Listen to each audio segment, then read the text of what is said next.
Greenland ইস্যুতে যুক্তরাষ্ট্রের কড়া পদক্ষেপ, আরও 8 দেশের উপর শুল্ক আরোপ। নেতানিয়াহুর নীতি ও প্রশাসনের বিরুদ্ধে তেল আবিবের তীব্র বিক্ষোভ, শহর মুখর জনতার স্লোগানে। মাদুরোর পতনের পর রদ্রিগেজের ক্ষমতার লড়াই, কাবেওকে নিয়ন্ত্রণে আনা মূল চ্যালেঞ্জ।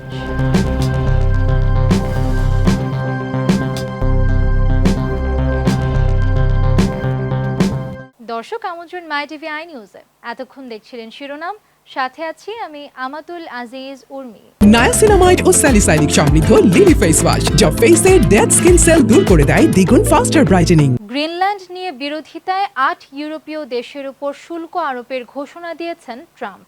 1 ফেব্রুয়ারি থেকে শুল্ক কার্যকর হবে।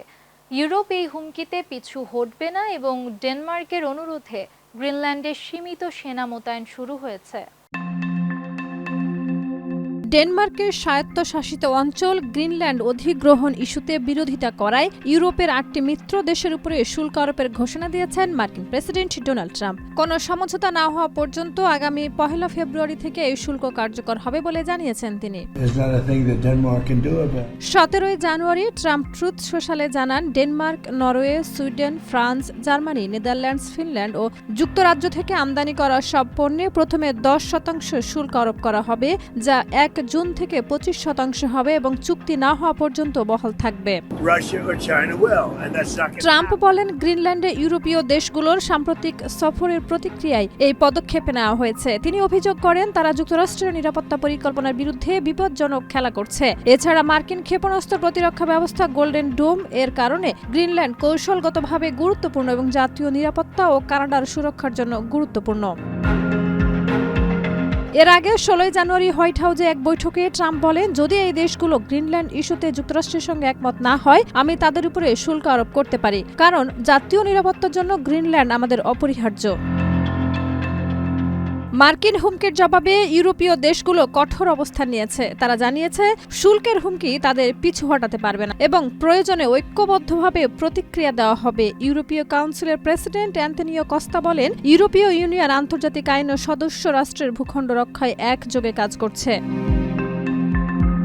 মার্কিন হুমকির প্রেক্ষিতে গ্রিনল্যান্ডে ইউরোপীয় সেনা মোতায়েন শুরু হয়েছে। শুক্রবার জার্মানি ও অন্যান্য দেশের সামরিক সদস্যরা সেখানে পৌঁছান। ডেনমার্কের অনুরোধে সীমিত সংখ্যক সেনা মোতায়েন কার্যকর হবে চলতি সপ্তাহে। বিশ্লেষকরা মনে করছেন, ট্রাম্পের পদক্ষেপ কৌশলগত ও অর্থনৈতিকভাবে চ্যালেঞ্জ সৃষ্টি করতে পারে। গ্রিনল্যান্ডের গুরুত্বের কারণে বিতর্ক আন্তর্জাতিকভাবে বড় আকার নিয়েছে এবং ইউরোপীয় দেশগুলো শুল্ক কার্যকর হলে যুক্তরাষ্ট্রের সঙ্গে সম্পর্ক কেমন হবে তা নজরদারিতে আছে। শাহিদা রুবি, মাই টিভি। ইসরায়েলের সরকার বিরোধী বিক্ষোভে তেল আবিব উত্তাল হয়ে ওঠে। প্রধানমন্ত্রী বেনিয়ামিন নেতানিয়াহুর পদত্যাগ এবং গত 7 অক্টোবর ফিলিস্তিনের স্বাধীনতাকামী সংগঠনের হামলা নিয়ে স্বাধীন তদন্ত কমিশন গঠনের দাবিতে হাজারো মানুষ রাস্তায় নামে। বিক্ষোভকারীদের অভিযোগ, ওই হামলা ও গাজা যুদ্ধের সূত্রপাতের দায় নিতে অস্বীকৃতি জানাচ্ছে সরকার। সরকার বিরোধী আন্দোলনে নতুন করে উত্তাল হয়ে উঠেছে ইসরায়েল। প্রধানমন্ত্রী বেনিয়ামিন নেতানিয়াহুর পদত্যাগ এবং সরকারের জবাবদিহি নিশ্চিতের দাবিতে রাজধানী তেল আবিবের রাস্তায় নেমে আসে হাজারো বিক্ষোভকারী। 18 জানুয়ারি দেশটির শীর্ষস্থানীয় সংবাদ মাধ্যম টাইমস অফ ইসরায়েল এই খবর প্রকাশ করে। প্রতিবেদনে বলা হয়, গত বছরের 7 অক্টোবর ইসরায়েলে চালানো ভয়াবহ ফিলিস্তিনের স্বাধীনতাকামী সংগঠনের হামলার পেছনের ব্যর্থতা, গোয়েন্দা ত্রুটি এবং রাজনৈতিক দায় নিরূপণে একটি স্বাধীন ও নিরপেক্ষ রাষ্ট্রীয় তদন্ত কমিশন গঠনের দাবিতে এই বিক্ষোভ আয়োজন করা হয়। আন্দোলনকারীদের অভিযোগ, ওই হামলার পর গাজায় যুদ্ধ শুরু হলেও হামলা ঠেকাতে ব্যর্থতার দায় নিতে নারাজ নেতানিয়াহু প্রশাসন, বরং রাজনৈতিক দায় এড়িয়ে যাওয়ার চেষ্টা করছে সরকার। বিক্ষোভকারীরা মনে করছেন, দেশের ইতিহাসে অন্যতম বড় নিরাপত্তা বিপর্যয়ের পরও প্রধানমন্ত্রী দায়িত্বে থেকে যাওয়া অনৈতিক এবং গণতান্ত্রিক চেতনার পরিপন্থী। এই ক্ষোভ থেকেই তেল আবিবের কেন্দ্রীয় সড়কগুলো জনসমুদ্রে পরিণত হয়। আন্দোলনকারীদের হাতে ছিল নেতানিয়াহু বিরোধী প্ল্যাকার্ড, যেখানে সরকারের ব্যর্থতা ও পদত্যাগের দাবি স্পষ্টভাবে তুলে ধরা হয়। স্লোগানে স্লোগানে মুখর হয়ে ওঠে পুরো এলাকা। অনেকের শরীরে ইসরায়েলের জাতীয় পতাকা জড়িয়ে এবং নেতানিয়াহুর ব্যঙ্গাত্মক মুখোশ পরে প্রতিবাদ জানান, যা আন্দোলনের প্রতীকী রূপ বিক্ষোভকে আরো তীব্র করে তোলে। বিক্ষোভে অংশ নেওয়া পরিবারগুলো সরকারের প্রতি ক্ষোভ প্রকাশের পাশাপাশি মানবিক দাবিও তোলে। বিশেষ করে ফিলিস্তিনের স্বাধীনতাকামী সংগঠনের হাতে জিম্মি থাকা শেষ ইসরায়েলি নাগরিকের মরদেহ দ্রুত দেশে ফিরিয়ে আনার আহ্বান জানানো হয়। বিক্ষোভকারীদের ভাষ্য, এই যুদ্ধ ও রাজনৈতিক সংকটের বোঝা সাধারণ মানুষ বহন করছে, অথচ নীতি নির্ধারকেরা দায় এড়িয়ে যাচ্ছেন। তাদের দাবি, সত্য উদ্ঘাটন ও দায় নির্ধারণ ছাড়া দেশে আস্থা ফেরানো সম্ভব নয়। আন্দোলনকারীরা সতর্ক করে বলেন, দাবি মানা না হলে সরকার বিরোধী আন্দোলন আরো বিস্তৃত তীব্র আকার ধারণ করবে। শাহিদা রুবি, মাই টিভি। মাদুরো আটক হওয়ার পর রদ্রিগেজ ক্ষমতা শক্ত করতে তেল উৎপাদন বাড়াচ্ছেন, প্রশাসনে নিজের লোক বসাচ্ছেন এবং কাবেওর প্রভাব কমাতে ডিজিসিআইএম এর নতুন প্রধান নিয়োগ করেছেন। কারাকাসে উত্তেজনা বিরাজ করছে, কাবেও দেশের সবচেয়ে বড় ঝুঁকি এবং আন্তর্জাতিক চাপও বাড়ছে। বিস্তারিত ডেস্ক রিপোর্টে। ভেনেজুয়েলার প্রেসিডেন্ট নিকোলাস মাদুরো যুক্তরাষ্ট্রের হাতে আটক হওয়ার পর অন্তর্বর্তী প্রেসিডেন্ট ডেলসি রদ্রিগেজ নিজের ক্ষমতা শক্ত করতে তৎপর।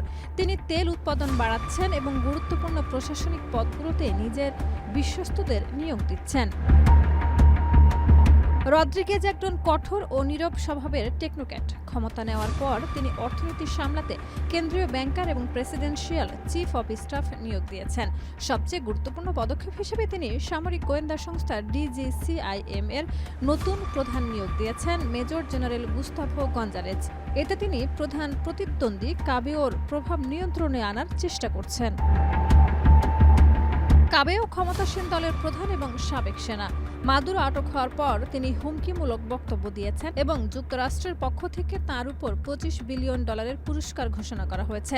রদ্রিগেজের জন্য কাবেও দেশের ভেতর সবচেয়ে বড় ঝুঁকি। কারাকাসে উত্তেজনা ও আতঙ্ক বিরাজ করছে। প্রেসিডেন্ট প্রাসাদের বাইরে গোলাবর্ষণের ঘটনা এবং স্থানীয় নজরদারির মাধ্যমে পরিস্থিতি নিয়ন্ত্রণে আনার চেষ্টা হচ্ছে। রদ্রিগেজকে প্রমাণ করতে হচ্ছে তিনি যুক্তরাষ্ট্রের পুতুল সরকার নন। পাশাপাশি দ্রব্যমূল্য নিয়ন্ত্রণ এবং বিশাল সামরিক আমলাতন্ত্রকে বাগে আনা তার চ্যালেঞ্জ। গুজব আছে, কাবেও এখনও বিরোধীদের উস্কে দিয়ে রদ্রিগেজের উপরে চাপ বাড়াতে পারে। আন্তর্জাতিক চাপও বাড়ছে। মার্কিন কর্মকর্তারা বলেছেন, ভেনেজুয়েলায় গণতন্ত্র ফেরাতে কাবেওকে মার্কিন আদালতের মুখোমুখি হতে হবে। শাহিদা রুবি, মাই টিভি। ট্রাম্প গাজার বোর্ড অব পিসে যোগ দিতে দেশগুলোর কাছে $1 বিলিয়ন শর্ত দিয়েছেন। বোর্ডের প্রথম চেয়ারম্যান তিনি, নতুন সদস্যের ক্ষেত্রে ভেটো ক্ষমতাও তার। বোর্ড গাজার পুনর্গঠন তদারকি করবে, তবে ইসরায়েল ও ফিলিস্তিনি সংগঠন এতে আপত্তি জানিয়েছে। বিস্তারিত ডেস্ক রিপোর্টে। পারস্য উপসাগরীয় 3 মিত্র দেশ সৌদি আরব, ওমান ও কাতারের কূটনৈতিক তৎপরতার ফলে যুক্তরাষ্ট্র ইরানের সামরিক হামলার পরিকল্পনা থেকে সরে এসেছে বলে দাবি করেছে সৌদি আরব। বার্তা সংস্থা এএফপিকে দেওয়া এক সাক্ষাৎকারে সৌদি আরবের একজন ঊর্ধ্বতন কর্মকর্তা জানান, ইরানে বিক্ষোভকারীদের উপরে দমন-পীড়নের প্রেক্ষাপটে যুক্তরাষ্ট্র যেন সামরিক পদক্ষেপ না নেয়, সেজন্য শেষ মুহূর্তে জোরালো কূটনৈতিক উদ্যোগ নেয় রিয়াদ, দোহা ও মাস্কাট। তার দাবি, এই সমন্বিত তৎপরতার কারণেই শেষ পর্যন্ত মার্কিন প্রেসিডেন্ট ডোনাল্ড ট্রাম্প তেহরানে হামলার পরিকল্পনা থেকে সরে আসেন। এই কর্মকর্তা আরও বলেন, মধ্যপ্রাচ্যে উত্তেজনা কমাতে এখনও বিভিন্ন পক্ষের মধ্যে সংলাপ অব্যাহত রয়েছে। তবে যুক্তরাষ্ট্র সামরিক পদক্ষেপ থেকে আপাতত সরে এলেও হোয়াইট হাউস স্পষ্ট করেছে, প্রেসিডেন্টের সামনে এখনও সব ধরনের বিকল্প খোলা রয়েছে। হোয়াইট হাউসের প্রেস সেক্রেটারি ক্যারোলিন লেভিট সাংবাদিকদের জানান, প্রেসিডেন্ট জানতে পেরেছেন ইরানে বিক্ষোভের সঙ্গে সংশ্লিষ্ট প্রায় 800 জনের মৃত্যুদণ্ড কার্যকর করার সিদ্ধান্ত আপাতত স্থগিত করা হয়েছে।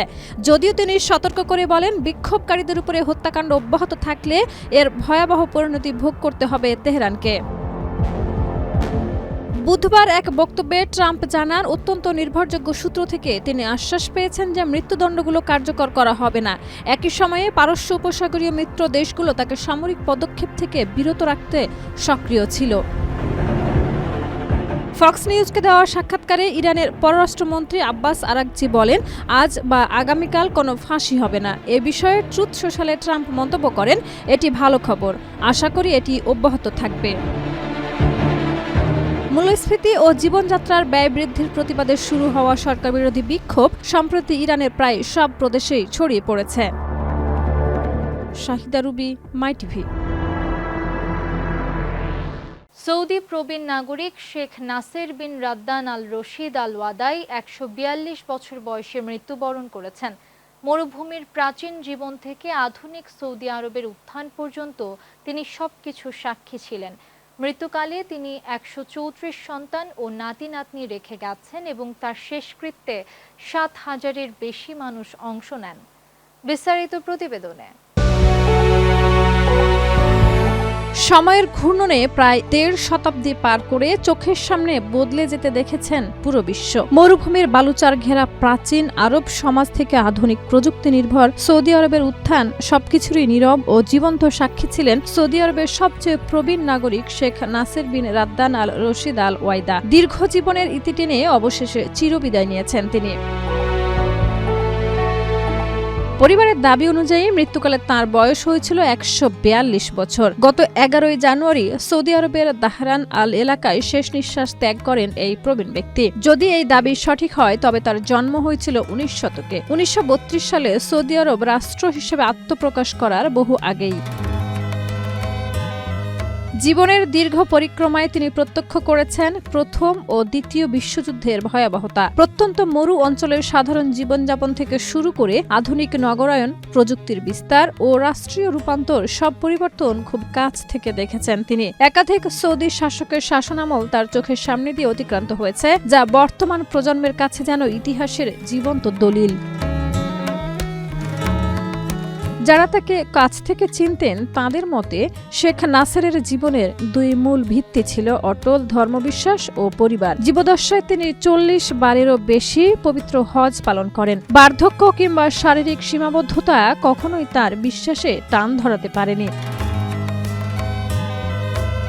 ব্যক্তিগত জীবনের প্রাণশক্তিও তাকে আলাদা করে তুলে ধরে। ১১০ বছর বয়সে তিনি শেষবার বিবাহ বন্ধনে আবদ্ধ হন এবং পরবর্তী সময়ে তার ঘরে জন্ম নেয় একটি কন্যা সন্তান। সেই ঘটনা সেই সময় বিশ্বজুড়ে ব্যাপক আলোচনার জন্ম দেয়। মৃত্যুকালে তিনি ১৩৪ জন সন্তান, নাতি নাতনি এবং তাদের বংশধর রেখে গেছেন এক বিশাল পরিবার। এই দীর্ঘজীবী মানুষের বিদায়ে দাহরান আল এলাকায় নেমে আসে শোকের ছায়া। তার শেষকৃত্যে প্রায় ৭,০০০ মানুষের উপস্থিতি ছিল। সেখানে সাধারণ মানুষ থেকে শুরু করে বিশিষ্ট ব্যক্তিরাও শেষ শ্রদ্ধা জানান। তিনি চলে গেলেও রেখে গেছেন ১ শতাব্দীর বেশি বিশ্বজুড়ে বিস্তৃত এক অনন্য ইতিহাস। এক জীবনে সঞ্চিত তার অভিজ্ঞতা আধুনিক বিশ্বের ইতিহাসে বিরল ও বিস্ময়কর এক দৃষ্টান্ত হয়ে থাকবে। ইয়োকোহামার মেয়র তাকেহারু ইয়ামানাকা সহকর্মীদের মানব আবর্জনা সহ অবমাননাকর মন্তব্য করার অভিযোগে বিতর্কে জড়ান। মানব সম্পদ বিভাগের প্রধান জুন কুবোতা এ অভিযোগ তুলে কর্মক্ষেত্রে হয়রানির দাবি করেন। প্রথমে অস্বীকার করলেও পরে ইয়ামানাকা কিছু মন্তব্য স্বীকার করে প্রকাশ্যে ক্ষমা চান। তবে কুবোতা সেই ক্ষমা গ্রহণ করেননি এবং নিরপেক্ষ তদন্তের দাবি জানান। এবার এক মন্তব্যে আলোচনার কেন্দ্রে ইয়োকোহামার মেয়র। সহকর্মীদের নিয়ে কি এমন বললেন তিনি যাতে তাকে ক্ষমা চাইতে হলো? জাপানের ইয়োকোহামার মেয়র তাকাহারু ইয়ামানাকাকে সহকর্মীদের উদ্দেশ্যে মানব আবর্জনা সহ অবমাননাকর ভাষা ব্যবহারের অভিযোগ ওঠার পর প্রকাশ্যে ক্ষমা চাইতে বাধ্য হয়েছেন তিনি। ব্রিটিশ সংবাদ মাধ্যম বিবিসি নিউজ জানায়, শহরের মানব সম্পদ বিভাগের প্রধান জুন কুবোতা এক সংবাদ সম্মেলনে অভিযোগ করেন মেয়র ইয়ামানাকা তাকে এবং অন্যান্য কর্মকর্তাকে বোকা, অকার্যকর এবং মানব আবর্জনা বলে অপমান করেছেন। এমনকি কর্মীদের বাহ্যিক চেহারা নিয়ে কটূক্তি ও পশুর সঙ্গে তুলনার অভিযোগও তোলা হয়। জাপানের মতো শৃঙ্খলাবদ্ধ প্রশাসনিক সংস্কৃতিতে কোনো শীর্ষ সিটি কর্মকর্তার বিরুদ্ধে প্রকাশ্যে এ ধরনের অভিযোগ অত্যন্ত বিরল বলে মনে করা হচ্ছে। কুবোতার দাবি, এসব মন্তব্য স্পষ্টতই কর্মক্ষেত্রে হয়রানির শামিল। তিনি মেয়রের প্রকাশ্য ক্ষমা ও নিরপেক্ষ তদন্তের দাবি জানান।